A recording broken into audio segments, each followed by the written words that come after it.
Сайн байцгаана үзэгчдээ Баянгурлын та бүхэндээ нэрийн хуудас нэвтрүүлгийнхаа нэгэн дугаарыг өргөн барьж байна. Тэгэхээр энэхүү нэвтрүүлгийг манай телевизийн зүгээс бэлтгэн гаргаад бас баггүй хугацаа өнгөрч байна мөн одоо цөөнгүй оролцогч энэхүү нэвтрүүлэгт маань оролцсон байгаа. Тэгэхээр өнөөдрийн манай нэрийн хуудас нэвтрүүлэгт нэгэн эрхэм оролцохоор одоо бидний урилгыг хүлээж авсан байгаа. Тэгээд энэхүү нэвтрүүлгийн маань нэр одоо нэгэнтээ нэрийн хуудас гэсэн нэртэй байгаа учраас би бас оролцогчоо танилцуулахаасаа илүүтэй оролцогч маань өөрөө бас үзэгчдээ өөрийгөө хэний юм бэ гэдэг байдлаар танилцуулах зүгээр юм болов уу гэж бодож байна. Тэгээд нэвтрүүлгийнхээ хамгийн эхний асуултыг бас та одоо хэний юм бэ гэдэг асуултаар эхлэе гэж бодож байна.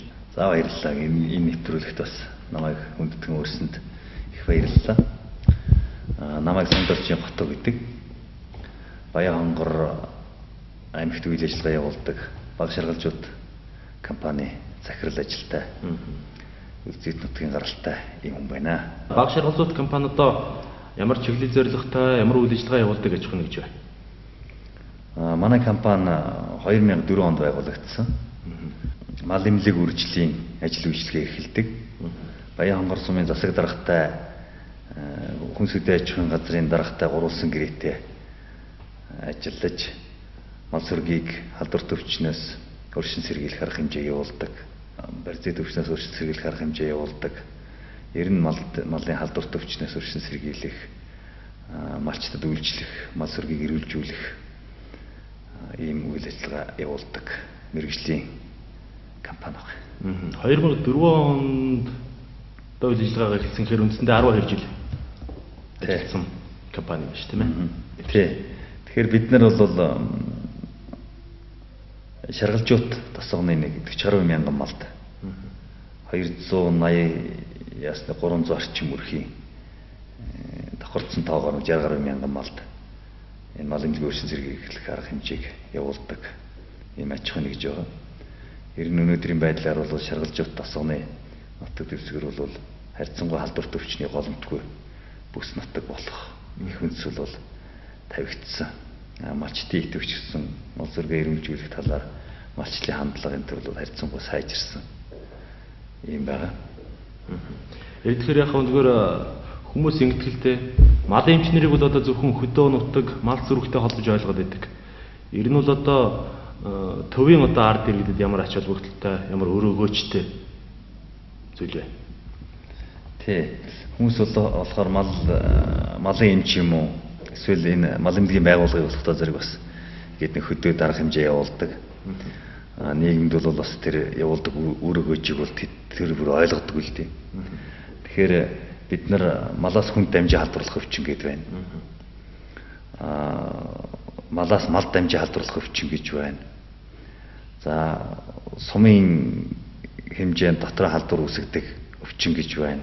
Аймаг бүсийн халдварт өвчин гэж байна. Улс дамнасан халдварт өвчин гэж байна. Тэгэхээр энэ бол өөрөө нийгмийн том асуудал та. Ер нь ингээд халдварт өвчний голомтгүй байна гэдэг бол өөрөө нийгмийн эрүүл мэндийг сахин хамгаалахад маш чухал үүрэгтэй. Төвийн ард иргэд энэ мал эмнэлгийн байгууллагын үйл ажиллагаа маш чанартай өрөөгөөчтэй халдварт өвчний голомтыг бууруулсан ч юм уу гаралтыг байхгүй болгосон байх юм бол төвийн ард иргэдийн хүнсний хангамж, эрүүл мэнд, орчны бохирдол, мал амтнаас хүн дамжин халдварлах өвчин гэх мэтлэнгээр ийм өвчнөөс бол ангид байх, эрүүл байх ийм боломж бол чухал ач холбогдолтой байна. Тэгэхээр тэр та сая нийгмийн эрүүл мэндийг ярьж штэ. Тэгэхээр энэ нийгмийн эрүүл мэнд гэдэг ойлголт одоо хэр өргөн цар хүрээг хамарж ойлгогддог байна. Нийгмийн эрүүл мэнд маш том хүрээг хамардаг. Тэгэхээр одоо мэргэжлийн байгууллагууд гэдээ бид нар ярьдаг. Хүн эмнэлэг байна. Мал эмнэлэг байна. За гамшигаас хамгаалах гэж энэ мэргэжлийн байгууллагууд байна. Эдгээр маш нэгт уялдаатай ажиллах шаардлагатай байгаа өнөөдөр. Тэгэхээр өнөөдөр юу гэдэг аль нэг талын өрөөсгөл талаар ойлгоод энэ нь бол одоо хөдөөгийн арга хэмжээ юм, энэ нь бол төвийн юм, энэ бол хүн зөрөөс, энэ бол мал зөрөөс ингэж үл ерөөсөө ялгаж ойлгож болохгүй. Энэ бол хоорондоо маш нэгт уялдаатай ийм зүйл байгаа. Сүүлийн үед бол нэг анхаарал татсан асуудал бол Баянгор аймгийн хэмжээнд зэрлэг амтны халдвар бол халдварт өвчний халдварлалт өвчний илрэл бол нэлээд байгаа даа. Жишээлбэл одоо галзуу өвчин байна. Галзуу өвчин хүнд халддаг. За боом өвчин байж байна. бом өвчин, малаас хүн дамжин халдварладаг, битэг гэд өвчин байж байна. Одоо бас амтнаас хүн дамжин халдварладаг, өндөг агуулдаа хүүхдийн хүнийг эзэмд шимэгчлээд маш их халдвар үүсгдэг гэх мэтлэнгээр өвчнөөс шалтгаалсан зүйл юм. Дээрээс нь малаас гарч байгаа бүтээгдэхүүнээр дамжаад хүнсний аюулгүй байдалд нөлөөлдөг маш олон хүчин зүйлүүд байна. Тэгэхээр бол бид нар малаас гарч байгаа бүтээгдэхүүнийг маш мэрэгжлийн төвшөнд том сорилтын дор ард иргэдэд нийлүүлэх нь өнөөдөр өөрөө нийгмийн аюулгүй байдал, нийгмийн эрүүл мэндийг хамгаалж байгаа ийм том асуудал байна.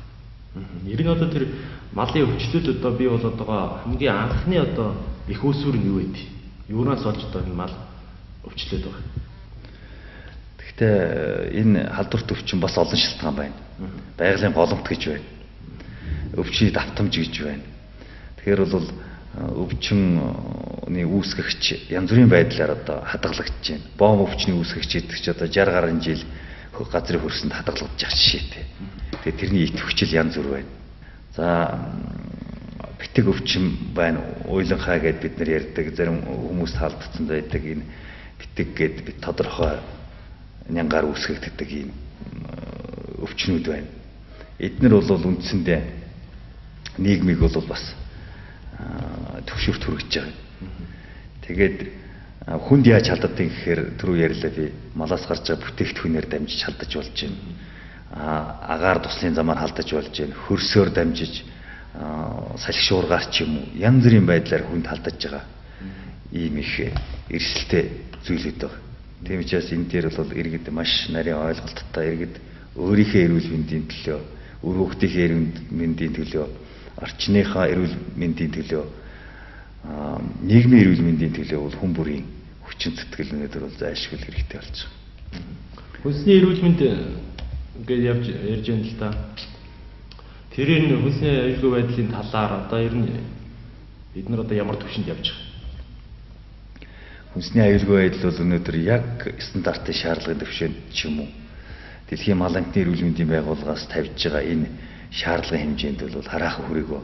Яагаад тэгэхээр биднэрт бол хөгжлөөсөө шалтгаалаад биднэрт лабораториуд алга өвчнийг юм уу тэр тухайн үүсгэгчийг тухайн бүтээгдэхүүнийг эрүүл гэдгийг шууд одоо энгийн сумын хэмжээнд ч юм уу тодорхойлчих боломж бол алга байна. Та бүхэн мэдж байгаа өнөөдөр аймагт гарал үүсэн тодорхойгүй мах сүвсүн бүтээгдэхүүн цагаан идэ орж ирж байгаа. Малын түүхийд нь аймгийнхаа төвд байж байна. Түүхий дээр дамжиж халдварладаг бас өвчнүүд байж байна. Ингээ бодохтон зэрэг бол бид нар яг өнөөдрийн байдлаар тэр дундаа Баян-Хонгор аймгийн хэмжээнд хүнсний аюулгүй байдлын чиглэлээр бол бас тодорхой бодлого өгүүлэгдэж байгаа. Танагдах хөрөмж, лабораторийн хүчин чадал, лаборатори байгуулах боломж нөхцөл бол өнөөдөр туйлын таараа байгаа. Та бүхэн мэдж одоо зах дээр чинь түүхээс аваарай амсаж үзээд аваарай цэвэр түүхээс шүү гэл одоо манай нөхдөч чинь хүмүүс амсаж үзсэн. Тий ойрлоод байж идэг шүү дээ. Тэгэхээр эн чинь юу хэлээд байгаа юм гэхдээ зэрэг бид нар эрүүл мэндээрээ бодваршилт хийж байгаа байхгүй юу. За юу гэдэг бид нар малын эмч нар шиг гэдэг юм эсвэл малчд гэдэг юм уу энэ хөдөө яг нөгөө тэр малаж хойтойгоо харьцаж байгаа хөдөө гадааны хүмүүсийн хувьд бол дархлаа илүү байгаа. Сайн байна. Төвийн иргэд юм уу тэр дундаа бага насны хүүхэд эмэгтэйчүүд ахмад насны энтрийн хувьд бол дархлаа их султаа шүү дээ. Ингээ бодоод үзэхээр тэд нар бол хүнсээр дамжиж халдвар авах эрсдэл маш өндөр байна. Тэгэхээр өнөөдөр яах юм гэхээр зүгээр зах дээр нь түүхээс аваарай гэдээ орилох биш. Лабораторид иргэднэ байж идэг тэр лабораториор дамжаал бүтээгдэхүүн бүрэн шинжлэгдсэн ариун цэврийн нөхцөл шаардлага бүрэн хангагдсан тийм бүтээгдэхүүнийг хэрэглэгчд өөрөө яг тийм шаардлагыг тавиад өнөөдөр худалдаж авч явах юм бол нөгөө зах зээлд нийлүүлж байгаа нөхдөөч гэсэн бас тэн дээр анхаарал хандуулаад тодорхой арга хэмжээ аваад мал нэгүрээ мал эмнэлгийн арга хэмжээнд хамруулаад ч юм уу гарч байгаа бүтээгдэхүүнээ яаж одоо эрүүл одоо сэтгэл гаргаж гэсэн үг шүү дээ. Төвийн иргэдэд ямар байдлаар одоо маш цэвэр орчинд бэлдсэн стандартын дагуу бэлдсэн байдлаар хүрэх вэ гэдгийг л одоо малчд одоо нөгөө бүтээгдэхүүн нийлүүлэгчд маань наацхын одоо тийм ойлголттой болсон байх хэрэгтэй. Нэгдүгээр, хоёрдугаар хүнлэг сэтгэл гэдэг асуудал байна. Бид нар бол өнөөдөр яг миний тэр яриад байгаа лаборатори байхгүй гэдгээр яагаад гэж ярьж байгаа гэхээр өнөөдөр магадгүй ямар нэг байдлаар оншин тодорхойгүй хорогдсон мал байхыг үгүйсэхгүй. Тэрний мах өнөөдөр төвд орж худалдаалагдж байхыг үгүйсэхгүй. Тийм учраас бид нар яаж хамгаалах ёстой вэ гэхээр иргэд хэрэглэгчид маш өндөр шаардлагыг тавиад тэгээд мэрэгжлийн байгууллагыг ажилуулад орон нутгийн юм уу төр засгийн байгууллагын зүгээс нөгөө хувийн мал эмнэлгүүд чинь бас тодорхой хэмжээний дэмжлэг үзүүлээд өнгөлтөө зээл ч юм уу урт хугацааны өнгөлтөө зээл ч юм уу ийм дэмжлэг үзүүлээд материалыг баасан сайжраад тэгээ орчин нөхцөл нь сайжраад нөгөө малчдаа хүнсийг яаж одоо аюулгүй бэлтгэдэг талаар сургалтын явуулаад гих мэтлэн тэгээ сав баглаа бодолтой болгоод ингээд л одоо явах нь бол хүнсний аюулгүй байдалд маш чухал нөлөөтэй. Энэ манай аймгийн дунд цогтой одоо клерк цог дээр тэр сүүл сүм бүтээгдэхүүний шинжилгээ авч одоо дээжийн шинжилдэг нэг тийм лаборатори одоо саяхан үйл ажиллагаагаа эхэллээ гэдэл яригдсан. Тэр одоо ажиллагаа болчихсон. Тэргээрээ дамжуулаад одоо нөө шинжилгээ төртөй хамрагдах боломж байхгүй. Тэр лабораториг би сайн мэдрэхгүй л байгаа. Малын эмчхүний хувьд манай малчид хөдөөнөөс бүтээгдэхүүнийг нийлүүлж л байгаа. Тэр болгон гарал үүслийн бичиг авъя гэж манай компанид хандаж байгаа юм бол байхгүй. Тэгж байна гэдэг чинь гарал үүсэн тодорхойгүй бүтээгдэхүүн өнөөдөр Баян-Хонгор аймгийн зах зээл дээр чөлөөтэй борлогдож байна л гэдгийг илэрхийлж байгаа. Хэрвээ тийм лаборатори байгаа бол тэр лаборатори чинь мал эмнэлгээс гарал үүслийн бичигтэй бүтээгдэхүүнийг тэр лабораториор дамжуулаад лабораторийн бичгээр нь дамжуулаад хэрэглэгчдийн гар дээр тавьж явах ёстой. Ийм зарчмын зөвлөх. Тэгээд энэ бол яг өнөөдрийн байдлаар надад мэдрэгдэхгүй л байна. Бас нөгөө сав баглаа бодлын тал дээр одоо тэр нөгөө хуванцар сав ч юм бол одоо сүүс бүтээгдэхүүн бол бас их буруу зүйл юм шиг байгаа шүү дээ. Мөн одоо махыг бол одоо хөлтүүгээр нь портер автомашин дээр бүр ингээд ил задгаа овоолоод ачсан тэгэл тоостдуулаад тавьгаал аваад ирдэг тиймэрхүү юм бол байдаг шүү дээ. Тий. Ер нь бол бид нар хуванцар сав гэдэгтээ ер нь болгоомжтой харьцах ёстой л дээ. Өөрөө урвалд ордог бүтээгдэхүүн байхгүй юу? Хуванцар гэдэг чинь өөр. Тийм. Тэгэхээр яг хөөхөр сүү бол маш амархан урвалд ордог. Нэгдүгээр тийм. Хоёрдугаар тэр савыг ямар ариун нөхцөлд одоо ариутгаж халдваргүйжүүлж байгаа юм бэ гэдэг нь тодорхойгүй. Ийм байна. Махны тухайд ч гэсэн ялгаа байхгүй. Би түрүү хэллээ шүү дээ. Бид нар гарал үүсэн тодорхойгүй мах гэж яриад байгаа чинь эрсдэл дагуулад байгаа байхгүй. Тийм учраас яг хэвээр гэхдээ зэрэг бид нар өнөөдөр хэний хотноос хаанаас аль нутаг дэвсгэрээс аль одоо нутгийн одоо цэгээс энэ тухайн хэрэглэгчдийн юу гар дээр ирвэ. Нядлагааны ямар горим дүрмийг баримтлаад өнөөдөр ямар нөхцөлд тээвэрлээд ирвэ гэдгийг чинь бид нар хянах хэрэгтэй байхгүй. Мэргэжлийн зүгээс тэр төр засгийн зүгээс ч гэсэн орон нутгийн удирдлагуудын зүгээс ч гэсэн энийг алхам тутамд хянж хэрэглэгчдийг аюулгүй байдлын төлөө, хүнсний аюулгүй байдлын төлөө алхам тутамд анхаарал тавих хэрэгтэй л гэж боддог. Мал эмнэлэг ариун цэврийн шаардлага, гарал үүслийн гэрчлэгээгээ та ярьж байна л да. Энийг одоо илүү дэлгэрэнгүйгээр ярих юм байна. Мал эмнэлэг ариун цэврийн шаардлага гэдэг нь үндсэндээ л миний түрүүний яриад байдаг. Тухайн бүтээгдэхүүнийг ямар орчин нөхцөлд бэлтгэв, яаж тээвэрлэв, ямар орчин нөхцөлд тээвэрлэв, тээвэрлэх, хадгалах явц ямар байв, эцсийн дүнд хэрэглэгчид нөгөө хадгалах хугацаа байна бас. Тэгээд энэ бүхэн тэгээд хэрэглэгчид хүртлэх бүтээгдэхүүнийг анх бэлтгэхээс эхлээл хэрэглэгчдийн гар дээр хүртэл хугацаанд л одоо тавигдах одоо манай мэргэжлийн шаардлага гэж мэргэжлийн хяналтын одоо технологи энэ горимлогч ойлгондоо мал эмнэлэг ариун цэврийн шаардлага гэдэг. Гарал үүслийн бичиг гэдэг бол тухайн бүтээгдэхүүний баталгаа юм да. Ийм газар нутгаас тэдний тийм сууриас бэлтгэсэн. Тэгээд тэдэн насны тийм малаас бэлтгэсэн энэ бүтээгдэхүүн. Тийм орчин нөхцөлийг дамжаад шат дамжлагыг дамжаад хадгалах хугацааг өнгөрөөгөөд тэгээ хэрэглэгчид очиж яана л гэсэн энийг баталж байгаа. Одоо тэр лаборатори гэдэг үг яриад шүү дээ. Лабораторид хүртэлх манай мал эмнэлгийн байгууллагаас гаргаж байгаа баталгаа нь бол гарал үүслийн бичиг. Гарал үүслийн бичиг бол одоо юу гэдэг ийшээ Улаанбаатар хот руу шиг тийм үү Дархан сэлэг хаашаад байдیں۔ Бүгд явна шүү дээ. Лаборатори хүртэл бол явна. Бидний гарал үүслийн бичиг биччихсэн бүтээгдэхүүнийг лаборатори шинжилээд цаашд нь лабораторийн шинжилгээний бичиг болгоод тэгээ цааш явна.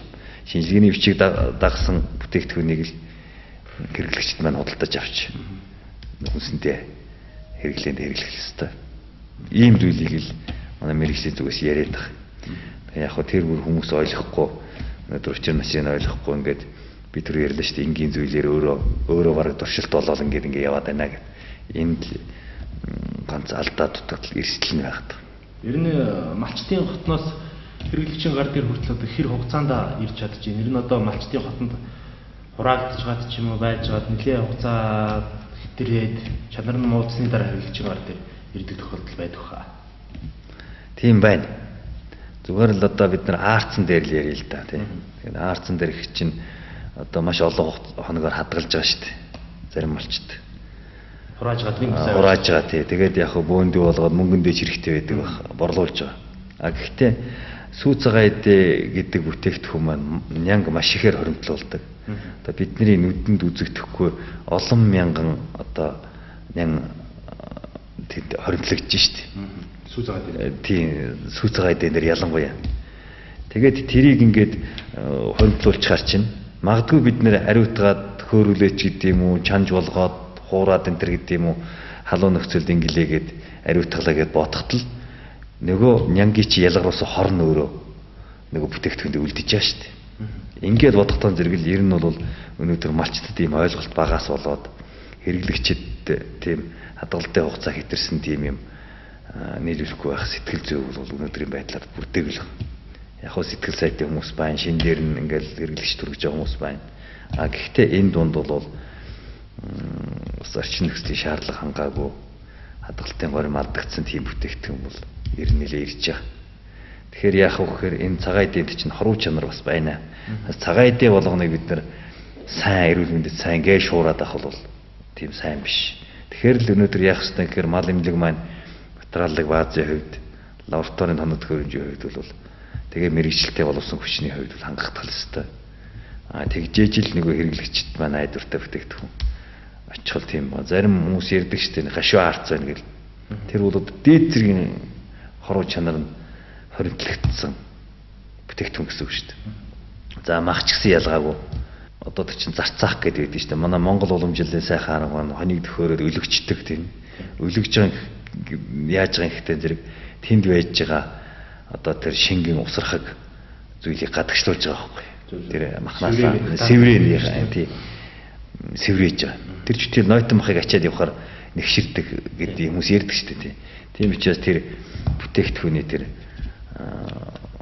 бэлтгэх үйл явц бол зайлшгүй иргэдийн тэр нэг хэрэглэгчийн маань аюулгүй байдалд хүнсний аюулгүй байдалтай уйлдаж өгнө.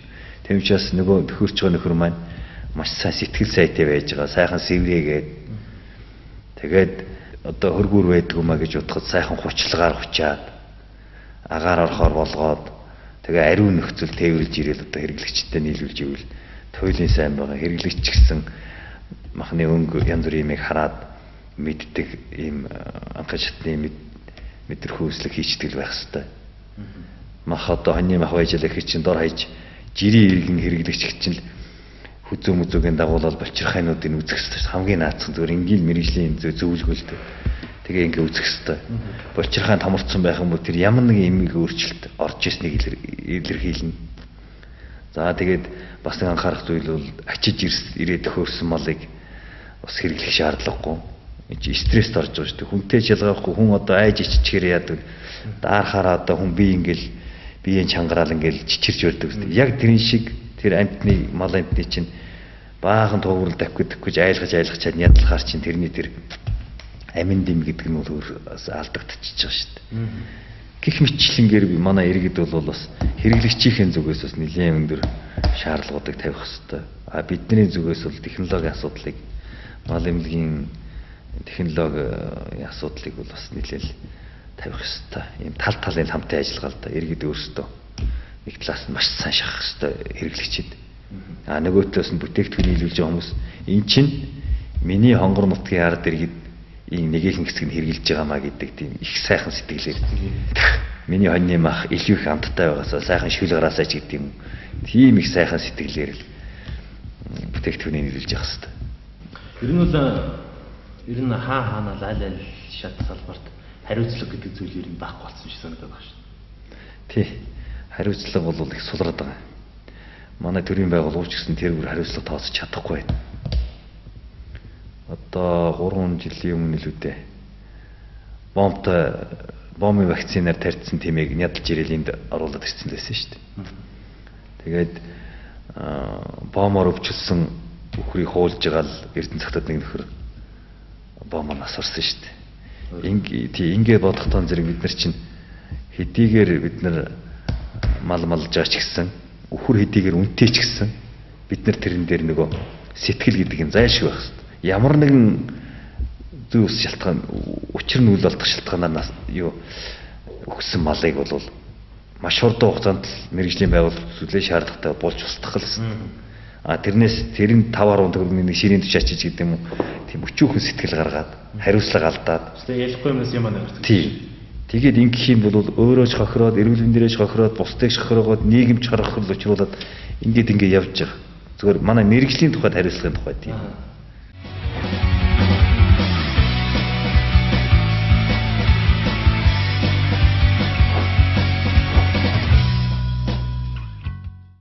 Харин мэрэгжлийн хүний хувьд одоо мал эмнэлгийн ирээдүйн хөгжлийг одоо хэрхэн харж байна? Би их өөдрөөр харж байгаа. Дэлхийн мал эмнэлгийн байгууллагаас тавьж байгаа шаардлага бол түрүү миний хэлдэг нийгмийн эрүүл мэнд үгээр дамжаад хүнсний аюулгүй байдал гэдгийг нэгдүгээр зэргийн асуудал болгоод тавьж байгаа. Тэгээ яг энэтэй холбогдуулаад Монголын мал эмнэлгийн өнөөдрийн байдал болох тазарг яг одоо нэг юм удирдлагын жаахан тодорхойгүй нэг улс төрийн шалтгаанаас болоод нэг нам засгийн эрхэнд гарахаар нөгөө манай удирдлагууд юмээс солио хайшдаг мэрэгжлийн байгууллагын нөгөө бүтэцрүү нь бол нэлээд тийм улс төрийн өнгө аяс орсон шинжтэй байгаад байгаа. Зүйн яахын гэхээр яадаг вэхээр дэлхийн мал эмнэлгийн эрүүл мэндийн байгууллагын тавигддаг шаардлага бол босоод тогтолцоотой байдаг. Мэргэжлийн байгууллагыг хөндлөнгөөс хэн нэгэн улс төрийн нөхдүүд удирдах тийм боломжгүй тийм байдаг. Тэгээд нөгөөх нь өөрөө тогтсон хэв маягтай, тогтсон боловсон хүчинтэй, тоног төхөөрөмжтэй, орчин нөхцөл бүрдсэн. Тэгээд тэндээ бол бүх нөгөө шаардлагатай иргэдийнх аюулгүй байдлыг нийгмийн болоод орчин тэгээд тэр хүнсний аюулгүй байдлыг бүрэн даатгсан байдаг. Тэг ингээд даатгацсан учраас нөгөө мал эмнэлгийн байгууллага нь жамаараа хөгжөө явждаг, маш хөгжлийн тоног төхөөрөмж сайтай, ийм материал бааз сайтай, хүчтэй мал эмнэлэг, боловсон хүчин сайтай мал эмнэлгүүд байдаг. Тэг эдгээр нь нийгэмд бол маш одоо чухал үр гүйцэтгэдэг тийм чухал мэргэжлүүд байдаг. Одоо ер нь хөгжсөн оронд бол малын эмчнэр хамгийн л одоо чинээл хүмүүс байдаг гэж байна. Тэгэхээр бол би тийм хөгжил бол ер нь ойрхон байгаа гэж бодож байгаа. Тэгээ тэрний нэг жишээ бол өнгөрсөн жилүүдэд Монгол мал үндэсний хөтөлбөр гээд боловсруулсан. Тэгээ тэр хөтөлбөр бол нэлээд сайн даастай явж байсан, харин сүүлийн үед зогсчлоо. Тэгээ энэгээр яах юм гэхээр нөгөө хотонд мал сүргийг анх малыг төл байхаас нь бойжуулахаас өсвөлэл өсгөх энэ бүх детальчилсан тэр түүхийг бичиж байж байгаа л хамгийн сүүлд хэрэглэгчдийн гар дээр одоо хүнс болоод нэг ялгаруутай мах тавигдахтал би хэрэглэгч би одоо нөгөө тэндээс тийм удам мохшлын ингэж гарал үүсэлтэй ийм малын махны одоо би юу гэдэг тийм хоньны махны одоо гойны хэсгийг би идж байгаа байна гэх жишээний бүр тэгж их тодорхой мэдлэгтэй байдаг аахгүй. Тэр утгаараа нэг гойны мах, нурууны мах, нөгөө зөөлөн хэсгийн ширхэг багтай махнууд чинь маш өндөр үнэтэй ийм байдаг. Тийм учраас хэрэглэгчид бол тэрэндээ маш их сэтгэл ханамжтай өөрөө сонгоод идэж болдог ийм байдаг аахгүй. Тэгэхээр мал эмнэлгийн ирээдүйн хөгжил ямар байх вэ гэхээр ер нь дэлхийн жишгт нийцэл гэж миний хувьд тооцож байгаа. Тодорхой хугацаа шаардах байх. Гэхдээ одоо улсын их хурлаар мал эмнэлгийн эрүүл мэндийн тухай хууль батлагдахаар ихний хилцээлэгт орчод байгаа. Тэгээ энэ дээр бол яг энэ босоо байх тогтолцоог бол үндсэнд нь оруулж гисэн. Тэгээ мал эмнэлгийн байгууллагын хүчин чадварыг бэхжүүлэхийн тал дээр бол нэлээд зүйл залтууд орцсон байгаа. Тэгээ би бол энд бол нэлээд итгэл өгчл хүлээж байгаа да. Таны хувьд одоо ер нь өдөө нутаг мал сүрхтэй одоо хэр тийм ойрхон бай. Одоо бол аймгийн өвдөр амьдарч байгаа. Би өөрөө аймгийн өвдөр амьдарч байгаа. Би 4-р хот амьдардаг. Тэгээд мал сүрхтэй бол ажил үйлс маань нэгдээ хөдөө ажлын байрмын хөдөө байгаа учраас байнга л хөдөө явна, дуудлагаар явна тий. Хөдөө явна. Дээрэс нь Баян хонгор сумын засаг даргатай гэрээ байгуулсан. Тухайн бүс нутагт халдвар төвчний голомтыг бууруулах уу энэ тэр өвчнийг гаргахгүй байх ч гэдэг юм. Энэ одоо төрөөс хуваарлагдж байгаа эм бэлтгэлийг цаг тухайд нь хэрэгжүүл, арга хэмжээнүүдийг цаг тухайд нь хэрэгжүүлэх ч гэдэг юм уу, тийм байдлаар яаж ажиллаж байгаа учраас ер нь бол малчтай маш их ойр дотно, хөдөө нутагтай бол хил ойр дотно ажилладаг.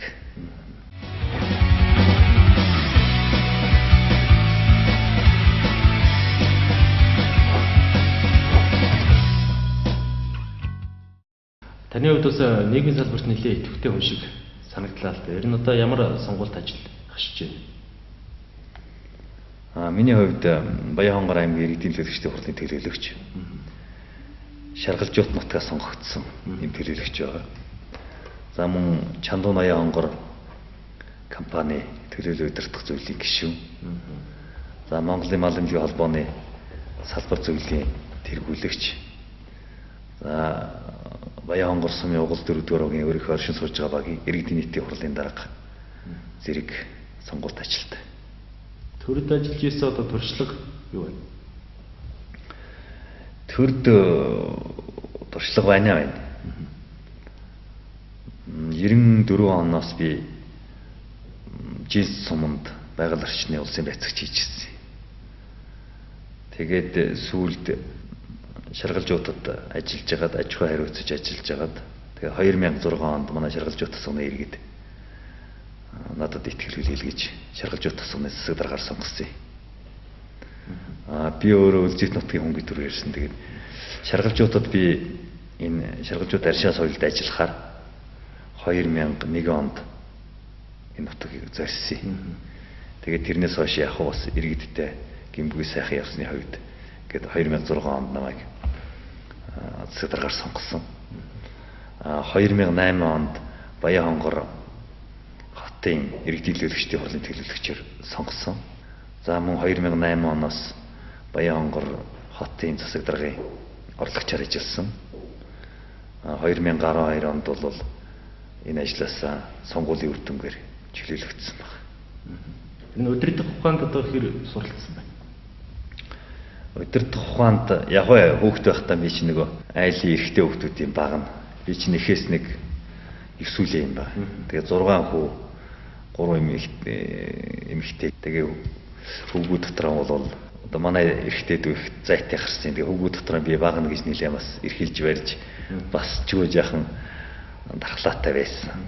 Одоо жаахан тийм дав эрхтэй байсан хүүдээ тийм байсан. Тэгээ тэр утгаараа бас ах эгч нарыг удирдах гэдэг байсан юм уу. Тэгээ сургуульд байхад бол бас нэг өөрхөн салаан дарга марга гээд тийм ажилд хийжсэн. Тэгээд 1987 онд цэргийн анд мордсон. Халах голд алд хаасан би. Тэнд байж байхад бас манай ангийн зөвч надад итгэл хүлээлгэж батальоны эвлүүрийн дарга гэсэн алдыг надад хашуулж ирсэн. Тэгээ бас өөрхөн цэргүүдийг удирдна. Бас нэг жижигхэн баг дарга. Тэгээ бас Сүхбаатарын танхимд сууж байна. Тэгээд бас соёл олон түмний ажил зохион байгуулна, бүжиг энэ төр зохион байгуулна гэх мэтлэн ийм олон нийтэд ажилд нэлээд оролцож ирсэн л да. Тэгээд цэргээс ирээд 1989 онд Намун Хуршаалын Харьцал залуучуудын эвлүүрийн даргаар 2 жил ажилласан. Тэгээ яг хөө нийгэм маань өөрчлөлтөнд ороод тэгээд эвлэл маань тарсан. Тэгээд тэндээс бол бас гайгүй зүйл сурсан. Энэ хүмүүсийг яаж удирдах, хүний өмнө үг хэлэх нэтрэгээл залуучуудыг яаж уриалах, дор ажил заавал сур харан бүжиг гэдэг юм ингээд тийм байдлаар бол эхэлсэн. Тэгээд цаашдаа бол яг нэг өөрхөн хурган дарганууд одоо айч хөт гэж чинь би нэг хэсгийн дарга байлаа. 2001 оноос Шаргалжуут аршаа соёлын тусгайчхан бригадын дарга гэх мэтлэнгээр ийм хөөрхөн дарга хийжсэн. Тэгээд 2007 онд би удирдлагын активд бас нэг 25 жил суралцсан. Тэгээд ер нь бол хүн удирдчнаа л гэдэг удирд таргыг бол харьцан усарсаа л гэж боддог. Ер нь бол хаач утсан ямар ч ажил дээр байсан. Энэ бол ямар нэг юмных нь удирдах халбанд шалаар л ажиллаж ирсэн юм байна шүү дээ, тийм ээ. Тийм тэгээд ер нь яг хүний нийгмийн идэвхтэй асуудал байгаа юм л да. Тэгээд тэр тухайн орчинд бас нэг жаахан тийм манлайллын үүрэгтэй ч гэдэг юм бас нэг сэтгэл гаргаад ажиллаад байвал ерөөсөө энэ ажлыг ингэж хиймээр юм байж гэдэг юм уу, ингэмээр юм байна, тэгмээр юм байна гэдэг юм санаа оноогоо гайгүй төрөнд илэрхийлчихдээ шүү. Тэгээд тийм учраас л одоо энд бас хүмүүс тэгээд хүмүүсийг их хүндэлнэ би бас хувийн зан чанарын хувьд бол төлөв төвшин удам угсаа сайтай сайхан айлд өссөн би. Олон ах эгч нар энэ дунд өссөн.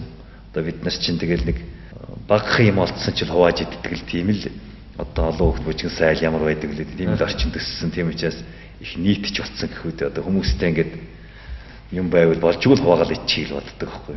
Тэгээ тийм утгаараа бас хүмүүсийг жаахан хүндэлдэг гэдэг юм уу тэр утгаар нь хүмүүс надад гайгүй итгэл хүлээлгээд идэв шүү дээ. Тэгээд хүний итгэл жаахан олоод идэв л гэж үнэлдэг.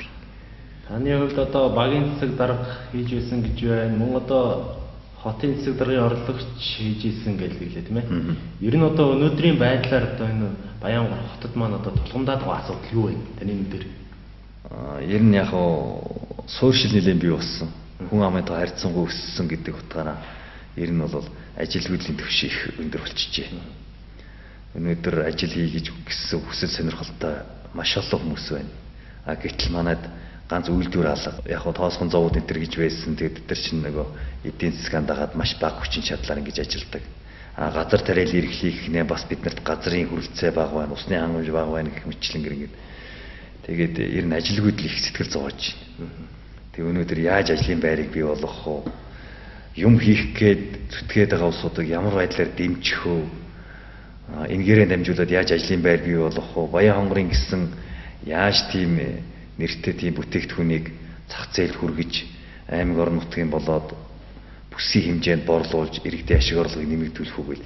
Үндсэндээ л айл өрх маань иргэд маань ажилтай орлоготой тэгээд айл өрх маань трийг дагаад бас жаахан чинээлэгдэл байх юм бол өнөөдөр Баян хонгорын хөгжил бол их том яригдана л да. Манай Баян хонгорын жусыг бүтээлч сэтгэлгээ сайтай. Гэхдээ юм барьж яваад хийхдээ зэрэг нөгөө орчин нөхцөл тэгээ боломж нь өнөөдөр л яг нэгдэхгүй л байна л да. Тэгээд би миний хувьд бол нэг үйлдвэр байгуулчаасаа ч гэдэг юм уу нэг сайхан үйлдвэрийн бүтээгдэхүүн гээд энэ тэнд нэг аваа явдаг ч юм уу тийм л байхыг л би хүсдэг. Нутгийн брэнд бүтээгдэхүүн. Тийм нутгийн брэнд бүтээгдэхүүн дээр Баян хонгорын ингээд одоо шаргалжууд чинь би нэг шаргалжууд үйл ажиллагаа явуулдаг болохоор газрын хүмүүстэй их ярилцдаг л да. Тэгээд хүмүүс чинь тэгдэв. За би нэг ажлынхан давьчаад өгчих юу вэ? Танаа Баян хонгорын бүтээгдэхүүн юу вэ? За би тэгээ одоо гадаадаас ингээд амралтаараа явж байгаа. Тэр нөгөө очисон газараа би Баян хонгорын юм гээд юу аваачих хөвч гэдэг юм ингээд ийм байдлаар бидний нэг талаараас өдөөдөг байхгүй. Тэгэхдээ өнөөдөр энэ маань бол бас тод хараахан байхгүй л байгаа. Тэгээд ийм учраас л одоо өнөөдөр нэг ажил хөдлийн төвшин нэлээд их. Тэгээд ер нь яг одоо шороод агсан тийм нэг төр зургийн ажил юм да. Нэг алт ухсан байдлаар л өнөөдөр өдөр хоног өнгөрөөсөн байдалтай иргэдэм нэлээд хэсгэл энэ хандж шít. Нэг үйлдвэр байгаа бол одоо тэрийг дагаад ч юм уу салбарлаач ч юм уу маш их боломж гарч ирэх гэж боддог. Таны хувьд одоо үйлдвэрлэл байгуулчвал ажлын байр бий болно гэж үзээд байна. Өөр одоо ямар бодиттой одоо тоочны юм хийвэл одоо ажлын байр бий болно гэж бодож байна. Бодлого их зүг байх хэрэгтэй. Баян хонгор хот чинь бол өөрөө их өргөн өрөөтэй газар нутгийн боломжтой юм байна шүү дээ. Тэгээд яг хөхтэй зэрэг үйлдвэрлэлийн бүс гээд нэг бүсээ тогтооход өгч хэрэгтэй. Тэндээ ямар хүмүүс нь байх юм? Ямар одоо бүтээгдэхүүнийг бид нар давуу бий болгох юм? Газар тариалангийн бүсгээд баймаар байна. Мал аж ахуй үйлдвэрлэлийн бүсгээд баймаар байна. Тэр шинжлэх ухааны технологийн давуу талыг ашигласан тэр маш өндөр ашиг шимтэй малыг өсгөдөг бүс баймаар байна. Тэгээд эн чинь нэлээд тийм бодлогоор зааг ялгааг нь гаргаад өгвөл тэгээд ажил хийх сонирхолтой хүмүүс яг ямар юмыг чиглэл зорилгоон болгоод юу хийх гээд байгаа гэдгийг маш сайн сонирхол дээр нь тулгуурлал ингээл тэгэл тийм том бодлогууд л хэрэгжүүлээд өгөх хэрэгтэй л да. Тэгээд манай аймгийн одоо сургууль соёл төгссөн залуучуудын ч гэдэг юм ажилгүй байгаа залуучуудын дунд судалгаа маш бага байна. Хичнээн хувь нь ямар мэрэгчлэлтэй хүмүүс байгаа ч гэдэг юм. Энэ дунд одоо маш ховор мэрэгчлэлтэй хэн байгаа юм? Хаана ямар сургууль төгссөн хүн байгаа ч гэдэг юм. Ийм судалгаа маш ихтэй. Тэг хүний нөөцөө зөв тодорхойлоод тэгээ бүсийн зааж өгөөд нөгөө боломжийг хангаад тэрлэн болдсон бол дид үтцийг оруулаад өгөх юм бол хүмүүс өөрөө л хөдөлмөрлөд явчихна л гэж би боддог шүү дээ. Ер нь бол одоо энэ ажлын байртай болох гэдэг асуудал бол ер нь одоо дөнгөж одоо сургуулиуд төгсөөд ирж байгаа боловсон хүчингүүдэд бол олдоход хэцүү. За бас нэг талаараа ахмадууд ч юм дээ одоо дунд үеэ стейж насныханд бас нэг ажил олдоход хэцүү. Насны заагдахад очдог. За эсвэл тэр сургуулиуд төгсөөд ирж байгаа залуучуудад ажилласан жилийн дуршлаг тэдэн жил тэдэн жилээс доошгүй жил ажилласан байх ёстой гэсэн байдлаар тавигдах шаардлага дээр нь тавигдчихдаг учраас нөгөө шинээр төгсөж ирж байгаа боловсон хүчингүүд шууд ажилдаа болох ямар ч боломж байхгүй юм шиг санагдаад байна. Одоо дандаа л нөгөө ажиллаж байсан тийм туршлагатай хүнийг л ажлаас нь гаргаад энэ ажилд ч юм энэ ажлаас гарсан бахт энэ ажилд ингэж л аваад өөр одоо доошоо дэшээ өөр хүмүүс авах боломжгүй юм шиг харагдаад байд. Тэгээд энэ гадаадынхны хөгжсөн орны хүмүүс ярьдаг л гэсэн тэнийг хүн төрд ажилдаг гэл. Тэгэхээр манайхан яагаад нэгэнтээ тэнд ажиллах үйлдвэр байхгүй, ажиллах боломж нөхцөл нь байхгүй. Ийм байгаа учраас хүмүүс төрөл үздэхээс л өөр байгаа байхгүй. Яаж ийгээд нэг төрийн олж гашаад тэгээ тэндээ нэг ингэ сууж яхсан л гээл. Тэгтэл чин тэр маань өөрөө нөгөө залуу хүний цаашдын ирээдүйд хэр зэрэг эерэг нөлөөтэй юм бэ гэдэг нь бас бүрхэг байхгүй юу. Төрөөр дамжсан хүмүүс маш их мэдлэг боловсралтай болдог нь үнэн боловч тэнд бас цаг бүртгүүлэл байж явах тийм сонирхолтой хүмүүсийн хүрээ бас нэлээ байх. Ингээ бодоод үзсэн зэрэг л нөгөө аж ахуй руу илүү чиглүүлж өгөл сонирхлын аж ахуй руу. Тэгээ юу гэдэг аж ахуйгаан дагаал нөгөө хүмүүс маань төрд юу гэдэг одоо туршлага дадлаг суусан хүмүүс бол одоо яаж ийгэл одоо хөнгөлөлттэй зээлийн нөхцөл боломж энэ төр байдаг бол тэрийг аваад тэгэл аж ахуй эрхлэх хэрэгтэй байна л да. Ер нь одоо багийн иргэдийн нийтийн хурлын дарга хийж байгаа хүний хувьд одоо яг багт одоо тулгамдсан ямар асуудал вэ?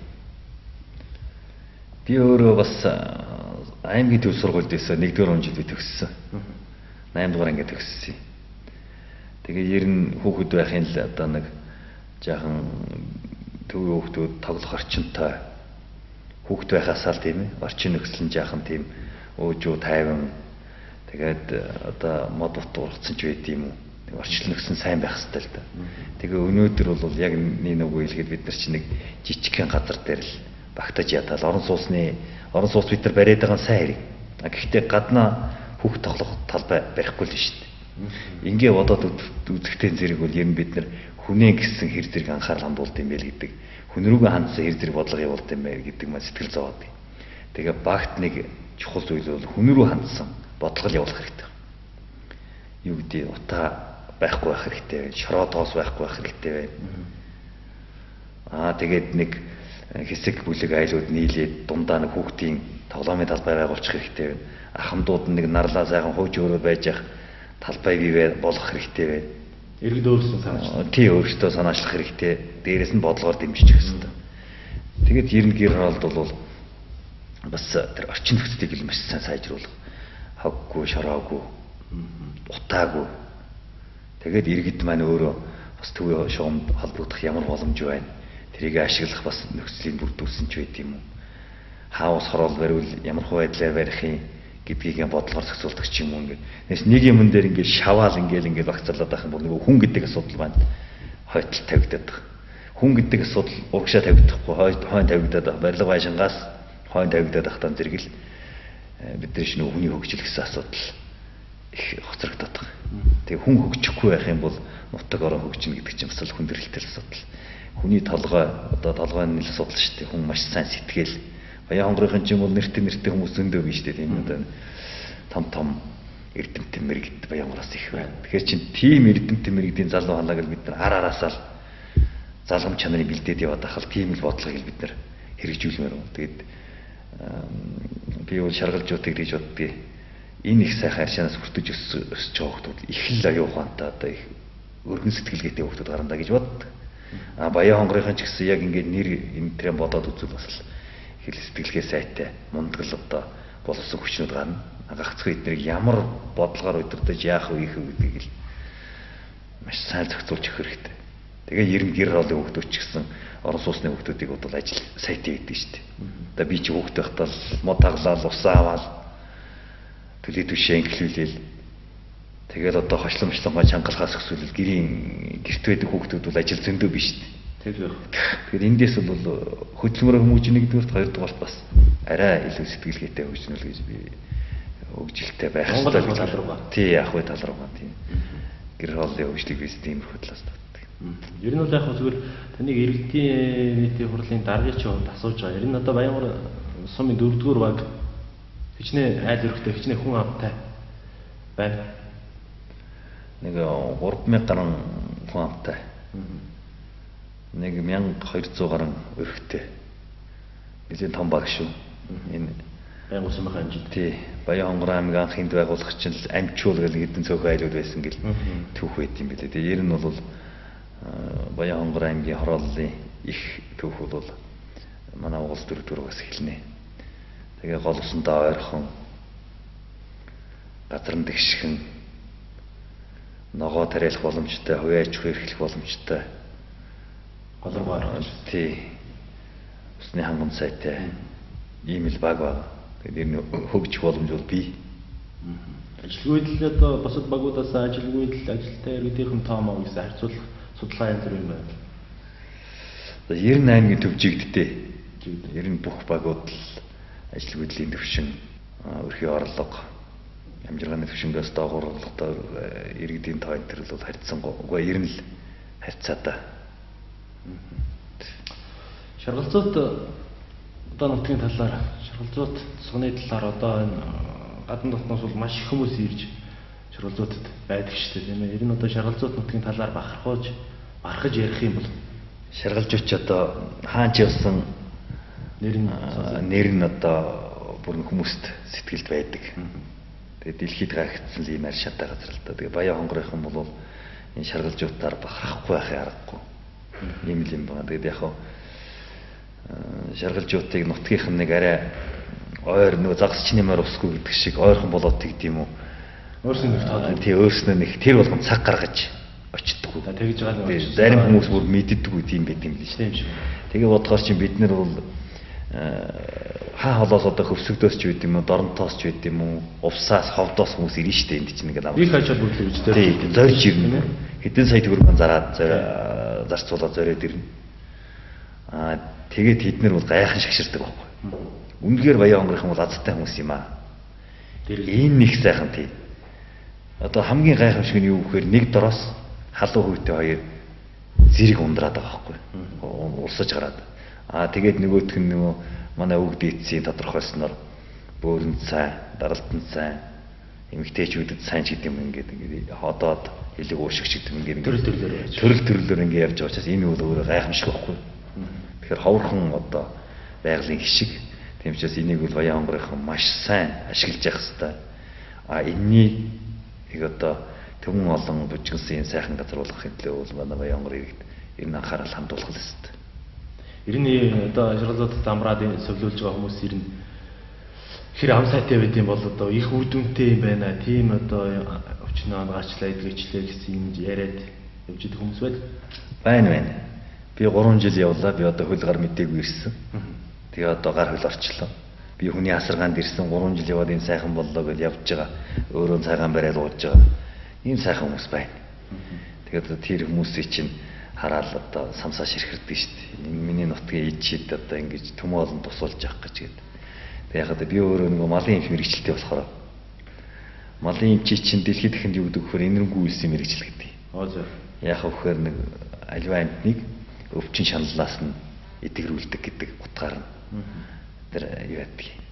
Тэгж одоо бэлгшээж ярьдаг л да. Тэг ингээ бодохтон зэрэг тэр нөгөө эмчилгээний чанар гэдэг нь миний тэр мэрэгчлээ их ойрхон их гоё санагддаг. Тэгээд хүмүүс тийм их сайхан дуршлаг яриад одоо хөл хүлээцэх юм байсан хүн гэж бүр тэр өмнө говийн юунаас хаа хонгороос ч илүү би нэг хүнийг сайн санджаа.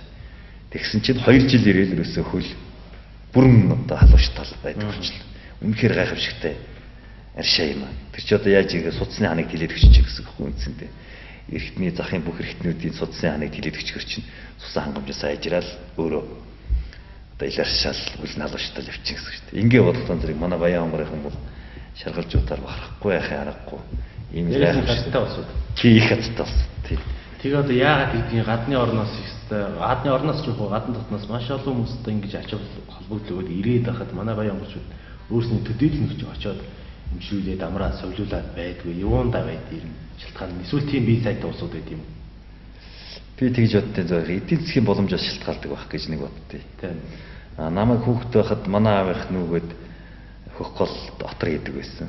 Тэгээ бид нэр замаараа бууж мордол аршаа суугаал тэгэл өксөж уруудаал зөндөл явдаг байлаа. Тэгээд ер нь бол хідэн үеэрэл тэр хутга цэрэнд орж үеэс л ашиглаж эхэлсэн гэдэг. Ингээл ашиглаад ирсэн юм билий. Тэгэхээр бид нар дэрэгдэн байгаа учраас яахан ууж юу. За яг нэг зав гаргаж одоо очиж гинөө гэж боддог очиндоо л бодоод идэг. Гэтэл бид нар чинь тухайлж зав гаргахгүй юм бол бид нар чинь завтай хугацаа гэж бас бага шүү дээ. Тийм учраас яг сэтгэл нэгдүгээр сэтгэл гаргах хэрэгтэй, ач холбогдлох хэрэгтэй, хоёрдугаар өөртөө цаг гаргах хэрэгтэй. Ер нь бол манай иргэд өөртөө их бага цаг гаргаад байгаа шүү дээ. Тэгээд өөртөө цаг гаргахгүй нэ гэдэг чинь бол өөрийнхөө эрүүл мэндийг бол үндсэндээ жаахан зөнд найж чана л гэсэн. Эрүүл мэндийн зөнд найх юм бол тэгэл ирээдүй бас хэцүү шүү дээ. Тийм. Тэгэхээр бид нар чинь энэ тэнд яг тэр дундаа ирчүүд бол энэ тэндгээр юуг л хатгаал одоо судалчихгүй бол яваалаа шүү дээ. Тийм. Инэмтэл ажиллах. Тийм учраас бид нар хаяанд байгаа учраас болно л гэл. Тэгэл ингээд хойш нь тэгээд идэг учраас л би ингэдэг байх гэж боддог. Тэгээд тэр эдийн засгийн асуудал бас байдаг.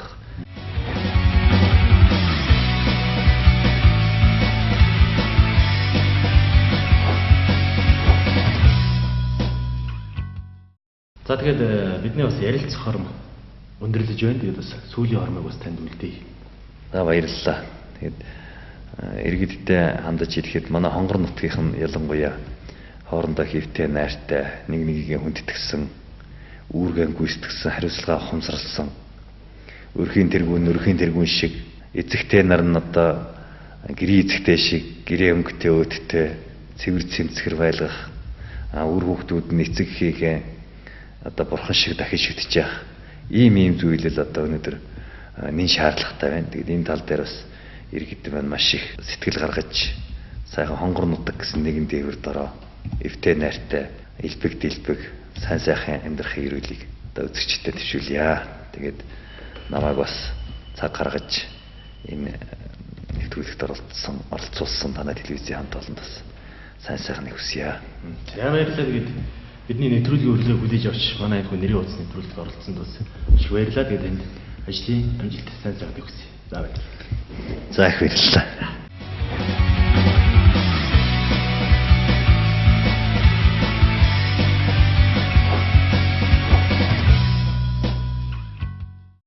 За миний нэрийн утас бол хонгор нутгийн нийгмийн эрүүл мэнд, хонгор нутгийн хүнсний аюулгүй байдал, баталгаатай цэвэр бүтээгдэхүүн, үүнтэй уялдсан эрүүл амьдрал юм аа.